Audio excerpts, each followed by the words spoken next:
Hello, everyone. Good to see you back here. Welcome back to Media Snack, the show about media that we all love. We've taken a little break, you might have noticed, from Media Snack. We haven't been on air for a little while because we've been doing it for years. We are back now with a renewed focus and a renewed topic because we want to talk about what it takes to win in media. So whether you're an advertiser, you work in agencies, you work in publisher, technology, or anybody else in this wonderful industry, we all want to win together. And that's the new focus of Media Snack, called Media Snack Winning. And so we keep our finger on the pulse of everything important that's going on in media and tell you what you need to know to win and thrive in media. So, David, tell everybody what they can expect from Media Snack Winning. So, Tom, first, it's good to be back. It's been a while. So we're going to give you 3 segments in each episode. The first segment is going to be how not to lose. We'll spotlight an industry news, some hot topic within the industry. We'll unpack it.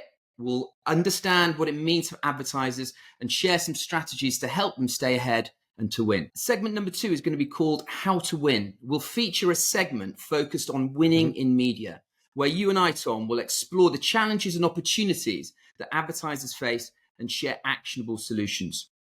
And then finally, we'll close with spotlighting some brands, agencies, and innovators that are doing great work and inspiring change within the industry. Who are the winners in our industry, and what's the secret to their success? What we want, and our ambition, is to leave every episode with both insights and actions to help our advertisers and our agencies to increase the effectiveness of their media investments. Okay, Tom, what's something that's happening in the industry that's caught your attention recently? Very, very hard to ignore all the talk around the Omnicom offer to acquire the assets of IPG. These are competitive groups, and everybody, I guess, will be familiar with the names Omnicom Group and IPG, or the Interpublic Group. Big competitors. This is the single largest merger or acquisition deal amongst media agencies. It would create the world's largest conglomerate multidisciplinary marketing services business, media, creative, PR, digital, lots and lots of other elements to both of these groups. Are very complex businesses.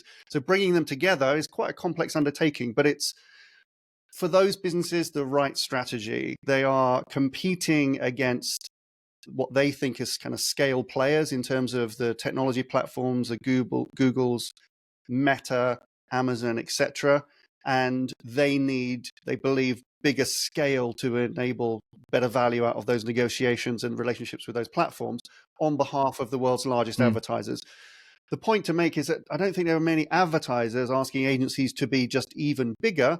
And lots of the communication around this merger, this acquisition, seems to center on bringing together the assets of the business. There's not much talk about the clients that they're designed to serve yet.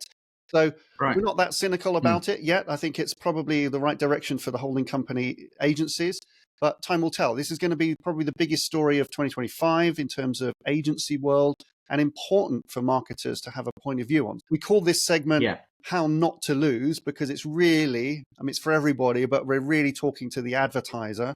So how do the advertisers not lose in this situation? The first thing to say is that should this merger acquisition go through, the bigger challenge is going to be the massive integration of, as you said, the assets of both massive holding companies. And even with the most impeccable planning and perfect execution, that isn't going to happen for another 12 months. So if the regulators allow it to go through, that may happen at some stage this year, second half of this year, before this new super holding company is fully operational.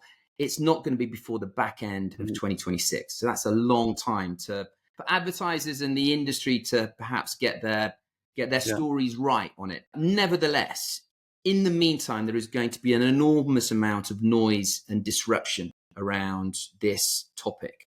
So if I was an advertiser now, and I'm putting myself in the shoes of those advertisers that are currently looked after by the networks and the agencies within Omnicom and IPG, I would be asking one question, one simple question: what's in it for me? So I appreciate why this may happen for the shareholders of both holding companies and perhaps the senior management, but where is the benefit to me as an advertiser? That's the first thing. And I'm sure that they will have a very compelling reason why this integration and merger should benefit all of their clients, but certainly ask the question.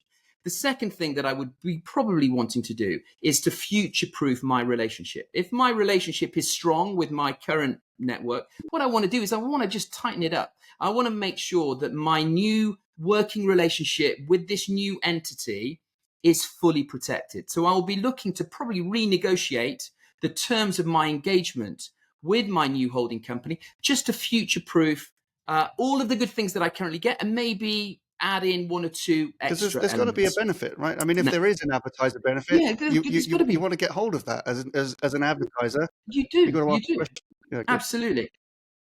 But the other thing that would be probably worrying me a little bit more than everything else would be talent. Now, as part of the deal, the leaders of these two holding companies have quite openly talked about the delivery of synergies. So the benefits, the cost benefits of bringing these two companies together. They've talked about finding $750 million worth of synergies. So cost savings, $750 million in year one. Now, there's only one way that that's going to be generated, and that is going to be through reducing the resources and the workforce within this new supergroup. So that means that we are expecting a raft of redundancies, most likely to be concentrated in the US, simply because that's where the center of gravity is for both of these holding companies. So if I'm an advertiser who enjoys working with my agency, has a good relationship with the team that work on my agency, on my business, I will want to make sure that my talent is protected. My talent is going to be ring fenced and protected in consideration of whatever synergy strategies get put in place. So those are the two things that I would recommend for sort of clients. Make sure that you've got your contract is watertight. Make sure that it is protected in front of the new holding company. Make sure that you get a little bit extra as part of this deal, and make sure that the talent is in place and protected, because you don't want to be losing those. How do we do that? Just to explain to people. So in terms of securing talent, because I agree, and a lot of advertisers have been through this recently. We've had other groups that are starting to kind of thin out what they've called like duplicative layers of management, and we're finding actually that a lot of the people that are being let go of it from major holding company agencies are really the kind of like the middle to upper middle management, where there's just been a lot of duplication, either across agency brands within the holding company, or with geographic management. You've got global, regional, sub-regional, local market reporting, sometimes with multiple agencies into a holding company. Huge duplication of expensive resources there. Probably not needed. It's not really affecting that the more junior level. They're thinning out even more the top. We expect likely to be the same with OMG and IPG coming together. There's going to be huge duplication of management roles, which we're going to kind of clear out. So if you're the advertiser, how do you get that? How do you secure your actual delivery talent? There's two things to do. Number one, be really clear on your scope of work. Be really clear on the role and the responsibility that you want your agency to fulfill on your behalf. Make sure that clear scope of work delivers what you need now, but also delivers what you need to have done in the next 12 to 18 months. So once you've got the scope of work as practically structured as you possibly can, as clearly structured as you possibly can, then you ask the agencies to reflect their resource structure against it. So who is doing what as part of your need? There's no opportunity for indulgence. If there is multiple resource structures in place with tiny amounts of time on your business, you don't need that. That's not effective resource management. But make sure that the resource that is on your business is delivering against your needs now and in the future, and then protect it. And the way that you protect it is by naming it within your contract. There's an addendum within every contract that allows you to name the people that are on your business, perhaps with responsibility for 30 or 40% more of their time. That is fine, because you're paying the majority of their salaries, quite frankly. So make sure that is named within your contract. And if they are delivering a great job, look after them, protect them, and make sure that they remain looked after within the disruption of this new structure. So it's all about names. Get names on paper. because Absolutely. those advertisers that don't have named resource are the ones that are probably going to be, impacted first. If you're just paying, Yeah. for example, a generic blended commission rate with no named resource in your scope of work or in your agreement with the agency, you'll probably be the first place that they'll go to kind of carve out, particularly some of the more expensive resources, because you've got no leverage and you won't, the agency's under no obligation at that point to keep a certain quality level. So yeah, good advice. Get the names on the paper as soon as possible. And just one final point on this. The greatest competitive advantage that you can get from a media agency is not trading position any longer. It's not really technology or data. It is talent, making sure that you've got the best talent engineered in a way that is focused on your business objectives.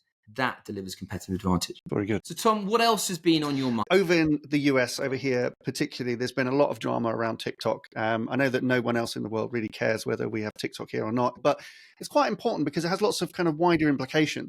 In January, after kind of threats from the government, TikTok actually went kind of dark for about 24, 48 hours, depending on the user.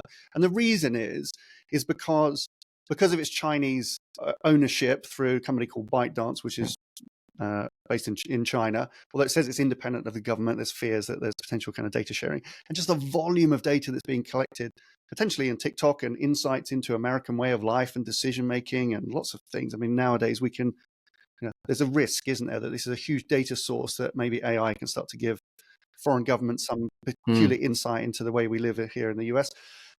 Whether TikTok is representative, really, truly, of how we live, I don't know, or whether it's some perverse reality. But it's pretty raw, TikTok, and I guess it's a good understanding of American culture. But anyway, it raised question marks in the government because of these apparent kind of security and data fears. The other part of it, really, I think, is that you've got the office of the president, and by the way, I'm separating that from the individual, whoever the president may or may not be.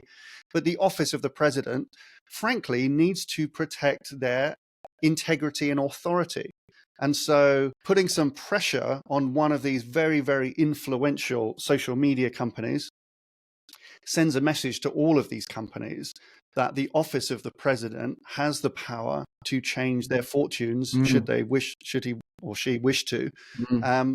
So it's been kind of maybe a bit of a scapegoat, perhaps being a bit politicized, quite dramatic language around national security and things around it. But it's put the kind of tech companies in their place potentially for a little bit. Nobody wants to mess around and find out what happens if they're not in the good books of the office of the president. These companies, TikTok and others, they're wonderful tools and very helpful for millions of small businesses and creators. And they should be, of course, protected. If the technology companies comply, then they're going to be given more freedom. There were risks last year, or threats potentially from the DOJ, that Google or Alphabet, its parent company, would be broken up because there was fear in the US government, certainly, that these technology companies were too big and maybe a threat to the integrity of the president, the office of the president, or a threat to government potentially. But they've got to now support the American agenda. We believe that TikTok will continue. The ownership of it might change. The president is talking about somebody else trying to buy it, and if they buy it, they're going to give half of it. The deal is that they give half of it to the US government, which would be incredibly lucrative, and pay for maybe some of the tax cuts that are being handed out elsewhere. But we've got a few weeks to see what happens, because TikTok may be forced into American national ownership, or it may be blocked altogether. So it's got a lot of TikTok creators and users very worried, because it's a really valuable and important asset, but it's become politicized. It is maybe a bit of a scapegoat. I think a deal will materialize at some point. This will be managed, but it just shows you, it's illustrative of how politics and kind of national agenda has got so close to our media industry for many, many years, or forever, really. Apart from when it's election season, most people haven't really thought about advertising particularly much, but it's really kind of on the radar of political leaders, just because it's so influential and it's in private hands. And any leader wants to have influence on those platforms and the messages that they may or may not be promoting. So it's the digital age version, I suppose, of the press barons, just being kind of pulled into line by whoever's in the Oval Office at the moment. So We'll see how it plays out, but it does have potential implications and ramifications for what advertisers, how advertisers can advertise on what platforms in the future. Absolutely right. So when it comes to TikTok, this is an ongoing saga, another one, but how should advertisers not lose when they're thinking about TikTok? My first observation is how fragile these massive, super successful media platforms can potentially be. It's rare that something so dominant in terms of our media landscape can one day perhaps just be switched off, right? And so as an advertiser, it makes you think on your feet. I think that's probably what my immediate reaction to this would be. In the US, I think there was about $11 billion invested behind TikTok by advertisers last year. Now that 11 billion, if TikTok is no longer, is going to go elsewhere. And it's going to go elsewhere because audiences are going to go elsewhere. So that's the big thing. For me, if I was an advertiser and I was dominant or heavily invested in TikTok, I would be thinking of two things. I would be firstly looking to protect my data and my audience understanding, whatever sat within my usage of TikTok. I'd want to make sure that I had that back so I don't lose it all. If they literally unplug the electricity on TikTok, that's the first thing. Make sure that I'm protected and that I haven't lost all of that wealth of insight and knowledge. And the second thing is, what's my contingency plan? Right? Where are the audiences going to go? What am I going to be using in exchange of TikTok not being there? How am I going to be making my next big bets? Right? Is this an opportunity to perhaps exploit the marketplace a little bit more, making sure that I'm moving in the right direction when my competitors perhaps aren't? And this is where I'm looking to use my agencies to help me steer that kind of decision-making process. So in moments of doubt or confusion or opportunity, often the greatest source of insight and direction and guidance is your smart strategic media agency digital partner that can help you kind of navigate the decisions that you're going to be making. And perhaps this is a sign of things to come. Maybe advertisers need to be a little bit more agile. They need to be a little bit more reactive to what's happening in the marketplace. And so, the cookie cutter approach of what happened last year is going to happen this year no longer exists. Have a plan, make sure that you're prepared for that plan, perhaps to need changing. Exactly right. That's what I would be saying. But lean on your agencies because they're a great source of insight and direction in moments of confusion. Mike, I love the Mike Tyson quote. It's like everyone has a plan until they get punched in the face. And this is a good example of just giving yourself the flexibility and staying on top of the story. That's That's one of the reasons why we're doing Media Snack Winning, because there's just so much that you have to adapt to all the time. Okay, the next segment is called How to Win. In each episode, we're going to take a look at how advertisers are staying ahead of the competition. So some of the kind of tips and tactics, strategies that successful brands are using to stay ahead of competition in media, and that's how they win. So today we're talking about renegotiating with your agency, which is quite topical because we've already been talking about how agencies are consolidating, triggering maybe the need to ask some of those tough questions and probably to renegotiate terms. And so working with agencies isn't always smooth sailing. There's always maybe opportunities to improve the way that you work. Sometimes that's the advertiser's responsibility. Sometimes it's the agency's. More likely that it's both.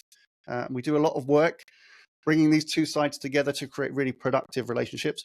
And sometimes some advertisers do jump sometimes to pitch their agencies when maybe, a kind of a bit of counseling and renegotiating, resettling of terms is the right way forward. Avoid a lot of the disruption of that and just establish new and better terms with the agency. That's better for both of you, actually, improving that transparency. So with that in mind, how do advertisers win in renegotiating? So Tom, what we're finding is actually more and more advertisers are avoiding the option of going to competitive pitch because they don't want the disruption. They don't want the cost associated with something as significant as that. And actually are just reverting straight to renegotiating with their existing agency partners just to get the right kind of deals. And why is that then? What's driving that? Well, I think there's two things. The first thing is that the opportunity to secure significant hard media price reductions has reduced. More and more money migrates towards auction-based marketplaces. So the opportunity to drive savings has been significantly reduced. And that was the biggest driver. Whatever anybody said, 10, 7, 8 years ago, that was the big driver. Find me some cheap pricing, right? Now that's no longer the case. And so for many smart advertisers, as long as the relationship with their agency partner is fairly solid and hasn't dismantled, then they can achieve just the same improvements in their terms of business with some saving improvements and some efficiencies within a renegotiation, as long as it's conducted properly, than they possibly could with a long, convoluted tendering process. And that's the sort of balance. Is the net gain greater on a expensive pitch than it is on a renegotiation? If the answer is no, then many advertisers are just renegotiating. So when we go through that process, maybe we're just going to drop some of the tips and tricks that we would typically share with an advertiser. So if you're out there, if you're an advertiser, and by the way, if you're an agency, you want to retain those client relationships, right? You don't want to be defending them in a pitch the whole time. And we find agencies particularly kind of obviously very receptive to the idea of renegotiating terms.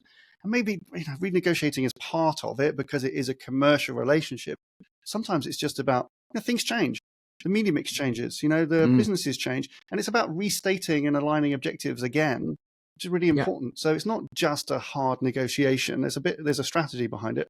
This is the way that we typically approach it. And this is just the top line stuff, but you can kind of dig. We'll give you some links in the show notes and you can dig more. If you're in that mindset, if you're an advertiser thinking, I'm with OMG or IPG and I know I'm going to have to do this year, then click below. There's some resources there. If you're with WPP or Publicis or another agency group and you're thinking, well, all the deck chairs are moving around, what should I be doing?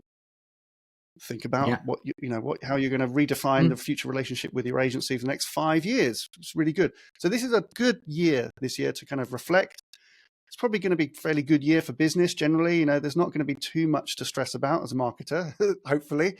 So these are good things to do. Secure the value for the next coming years and get your competitive advantage is a key thing. First thing is a renegotiation or a resetting of terms is not some kind of stealth exercise, right? We always encourage the advertiser to be as open and transparent with the agency. They are an equal partner in this. You want them to be at the table willingly. And you start by restating your shared objectives.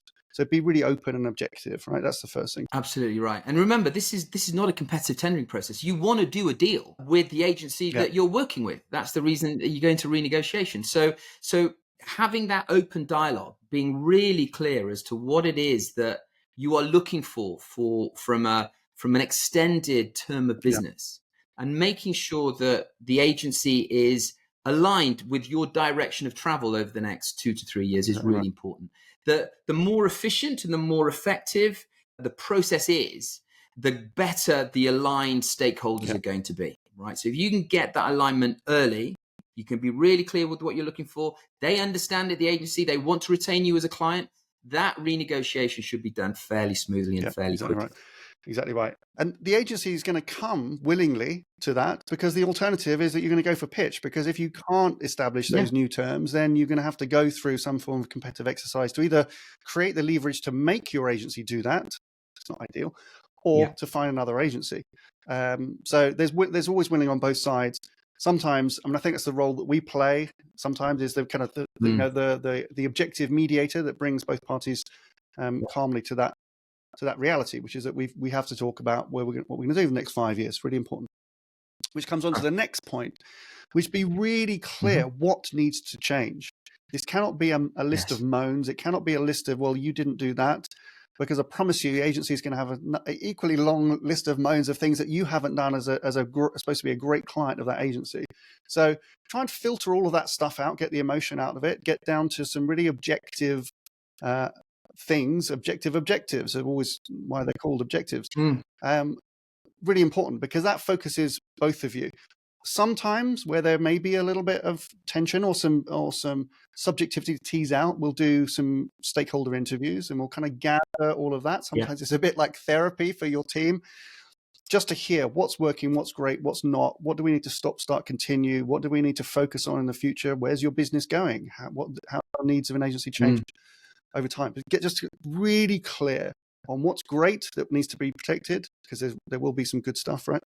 And then what needs to change. Yeah, absolutely. And that step change is really important, and making that super clear to the agencies. In addition to the little elements that you want to smooth over, there's always those in relationships, but letting them understand that this new relationship is a step change to enable you as a partnership to go to the next level is really important. And that's when they will lean in. Not if it's just a list, as you said, a list of gripes. This has also got to be a step change in the partnership, and you will see enormous amount of value and energy from the agencies themselves, seeing how their relationship with you can evolve and grow even more as part of that process. Very good. And then the final tip we'll give you, which is a kind of an important step, is really try and write a good brief. Yeah, I know you don't want to go through this idea that you're running a pitch, but it takes almost, we always say, like almost the same kind of preparation to renegotiate a contract as it does to launch a pitch, but then the execution of it is obviously less disruptive and much faster. So there's a lot of preparation, right? David, you spent a long time as the advertiser, right? At some Coca-Cola and Nike and some large advertisers, and then you've spent the last 10 plus years being that close advisor to the marketer. How do you capture that spirit in a written document? It's hard to do. Yeah. Well, it's not only capturing it in a written document to allow the agency then to socialize that within their broader team, but also it's about communicating that to the leadership, being very clear the role that you want them to play in your future journey, the role that you see media playing in your growth agenda, all of these things, and that your ability to clarify and articulate that narrative is really, really important. But you're right. I think a lot of advertisers make the mistake that a renegotiation is a recalibration. It's not. A recalibration is a fine-tuning of the contract, some small margins around the edges. A renegotiation is a reestablishment of the partnership moving forward. And that requires effort. And that requires effort for you as an advertiser to communicate what you are looking for from your partnership with your agency.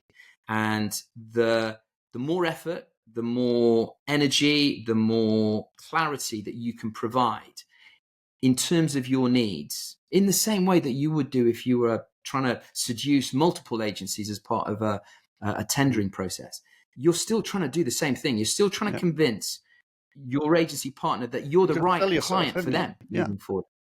You have to, and that requires real effort. So don't undervalue or underestimate the power of a good, well-articulated, strategic brief as part of a renegotiation. It's not just for pitches.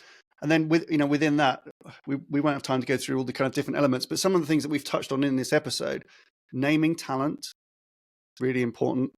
Getting greater transparency, and that doesn't have to be onerous for the agency, but nowadays, probably since you last made your contract, there are some other things you need to be aware of. You've probably learned a lot about inventory media or principle-based buying. These are terms that have to be agreed with clarity with the agency. What is acceptable? What is permissible? What do you encourage? What do you want them not to do? All of these things, if they're left unchecked, there's gray area, and then it can become a kind of source of point of tension. To have clarity, focus, and discipline in your agreement to define the future with an agency partner that can be transformative for your business, it's worth doing. And this is probably the year a lot of advertisers are going to be doing exactly that. That's how not to lose, how to win. And if you want access to some of the resources that we might have mentioned so far in the show, click down below in the show notes. We've talked about renegotiating. There's a really great blog post called To Pitch or Not to Pitch, which will give you the 6 reasons that you should pitch. And if you don't kind of qualify for one of those, and maybe renegotiation is your best route, and reach out to us. We've got loads of resources to help you through some of these decision making in the weeks and months and even the years ahead. Right, David, in our final segment of the show, we look at winners, and so we interview what we call the winners of the media industry. And so these are people that are going to helping shape and influence the future of the media industry, and from different sides. And you'll see coming up is my interview with a great guy based in New York called Evan Shapiro. Lots of you will know him as the media cartographer. He talks about the media landscape a lot. He comes from the TV world. He talks a lot about streaming and its battle with traditional TV and how we're consuming content. Gives really great insight. And we got to talk to him about what he sees as some of the challenges in the industry, what he's looking out for, where he comes from, how he's successful, great advice he's had, all the usual questions. So hope you enjoy this special Media Snack Meets episode. If you lose touch with the audience you're looking to serve and the employees you're looking to lead, it's very easy to wind up inside a bubble whose walls are impenetrable until they pop. Hello everybody, welcome to another episode of Media Snack Meets. I'm excited to say my special guest for this episode is Evan Shapiro, who is a great commentator on the global media industry, and you might know him better as the media cartographer. For those that don't know you, perhaps you can just take a minute, just explain what is it you do now, and what is it that it takes to be successful in that kind of role? Well, metaphorically, my term is media cartographer.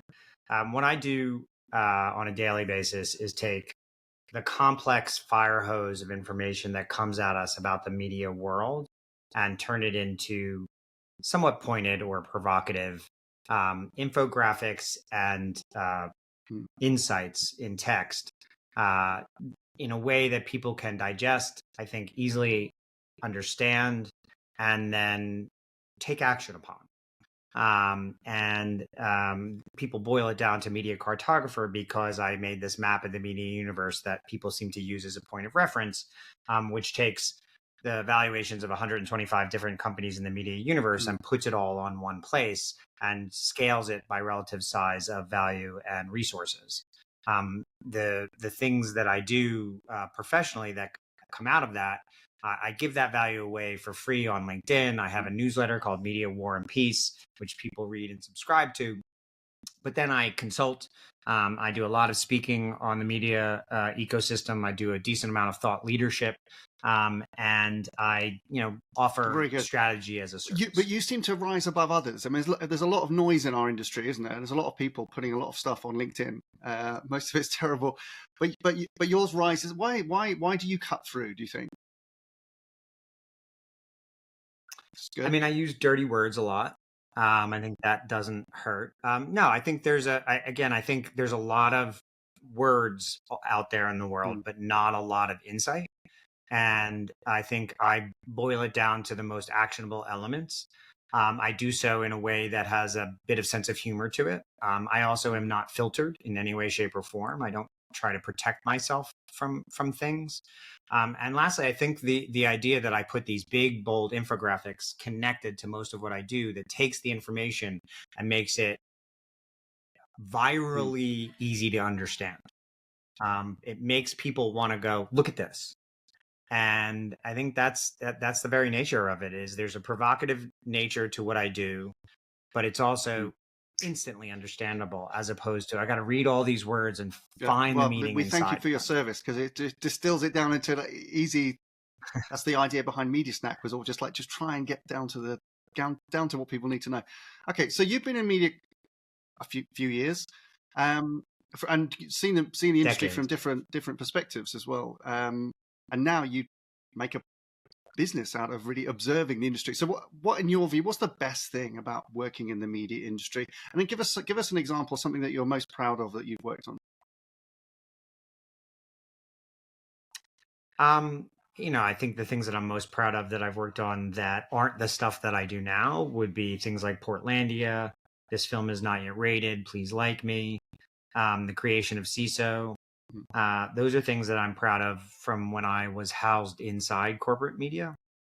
But since I left, the things I'm most proud of are, the things I write. I think my newsletter is a body of work that I'm most proud of in the world because it's mine. Those other projects, I enabled other artists to make their stuff, and I was proud to do so. The reason why Portlandia took place in Portland, I'm very proud of those things, and I have awards over here that show my pride in them. But now the stuff I make myself, and it's born out of my own creativity and my own passion, and I'm very proud of that. What's best about working in the media world is, frankly, its import, its influence on people's lives. People will come up to me if they've heard I worked on Portlandia, and they'll thank me for having participated in that. Now people come up to me at conferences or other places, and they say, thank you for writing the things that you do. You just thanked me for my service. And oftentimes they're not even thanking me for the insights. They're thanking me about the stuff that I write that is more human in nature, the struggles we all have in the ecosystem right now, my own struggles with my own health, and using that as a metaphor for the things that need to improve in our industry. And that's really gratifying. And rightly so. Very good. And hopefully, maybe a few more people watching MediaSnack can start to appreciate you, because I like your vulnerability and the stories that you tell. It's not just reporting on the corporate media scene. There's a lot of stuff that you look at, obviously, in your analysis. But when you stand back, what would you say are some of our biggest challenges as a media industry? What have we got to overcome? Right now, the biggest challenge I think that the media industry has is a double-edged sword of fear of finding out and the innovation stagnation that creates. I think that most of the corporate media world doesn't really want to recognize the things that are most important about the media world, which is the creator economy has overtaken mainstream media as the center of relevance in the global culture. And the last presidential election and then Jake Paul breaking Netflix are two inflection points that I point to as I think that was the moment that the creator economy overtook mainstream media as the center of relevance on the planet Earth. I think we'll look back on that as the moment. And they don't want to recognize that. They want to see the Jake Paul fight as a success for Netflix, not as a success for YouTube, which it really was more successful for YouTube than for Netflix, because it broke Netflix, and then Jake Paul returned to YouTube. And then this innovation stagnation, we really haven't innovated. The traditional media world hasn't had any innovation introduced to it since Netflix started streaming content. That was the last major innovation that the media world has. And we've been almost backpedaling from innovation since then. The advertising economy has gotten more confusing and confounding since then. The user interface for most consumers has gotten more frustrating and more of a paradox of choice since then. And we've taken a lot of the joy out of consuming the content that we put out in the world and, frankly, distributing the content that we put out in the world. So let's talk about you and a bit of your journey. One question I always like to ask, because you've been a high-flying exec, as you say, in kind of corporate media, and now building your own enterprise. Is there a particular piece of leadership advice that either you've got that has been a real driver for you, or something that you share with others that you think is really valuable?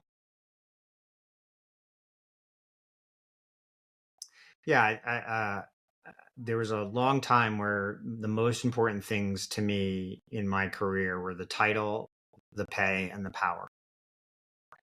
And what I found out was that the title, the pay, and the power are very lonely objects to obtain. And that it's very easy to get promoted past the thing that you love and forget the reason why you got into this in the first place. And I think that's one aspect of it. The other aspect of it is, I think if you lose touch with the audience you're looking to serve and the employees you're looking to lead, it's very easy to wind up inside a bubble whose walls are impenetrable until they pop. And so I talk to a lot of executives, and one of the things I say that's most important to them, which is something I learned from Mark Thompson in his exit interview from the New York Times, which is empower the audience members who work for you to make decisions about your business. Let 20 and 30 something year olds who are downline from you make decisions where the rubber hits the road, let them make mistakes, and then let them iterate and iterate and iterate. And you say that in front of crowded rooms of Gen Xers and boomers, and you can hear the butts clench. And it's really, I mean, if you want to try to run a business that's for 20 and 30-year-olds without having the 20 and 30-year-olds in the room helping you make those decisions, good fucking luck. Very good. I like that. Okay, Evan, you're a busy guy. You put out a lot of stuff. I see it all the time. When you're not doing that, when you're not obsessing about the media industry, where would we find you when you're kind of like detox from media? Because we all need that. Walking my dog around the Upper West Side and Morningside Heights here. At the theater. I know that's still media, but I'm seeing a play tonight. I'm seeing another play this weekend. I'm going to see Wicked tomorrow night. The movie, not the play. And then I would say, I'm very much into Philadelphia sports teams, which is a painful addiction. So, I'll be spending Sunday night screaming at the television screen for the Philadelphia Football Eagles to beat the Los Angeles Football Rams. So yeah, that I am very much a media consumer in addition to being a media professional. I watch a shit ton of television. I just really watch the heck out of TV. I'm in the middle of Bad Sisters right now. I just finished Disclaimer, which was just fucking brilliant. And so, yeah, I love content. I grew up on content. I was to a certain extent raised by content. And now when I'm not thinking about and writing about and working on media, I'm usually consuming you can't it in get away some from it. form or fashion. Okay. So to wrap up, you point out a lot of the challenges. You mentioned some of them earlier in the show, and a lot of your content that you put out is about some of the doom and gloom, frankly, that we should be confronting with. But you always bring it like a hopeful and optimistic tone. I think that's why people like consuming it so much, because as you say, there's some personality in there. So give us some hope. If we look back a year from now, what do you want us to have achieved? What a great hope do you have for the year ahead for the media industry?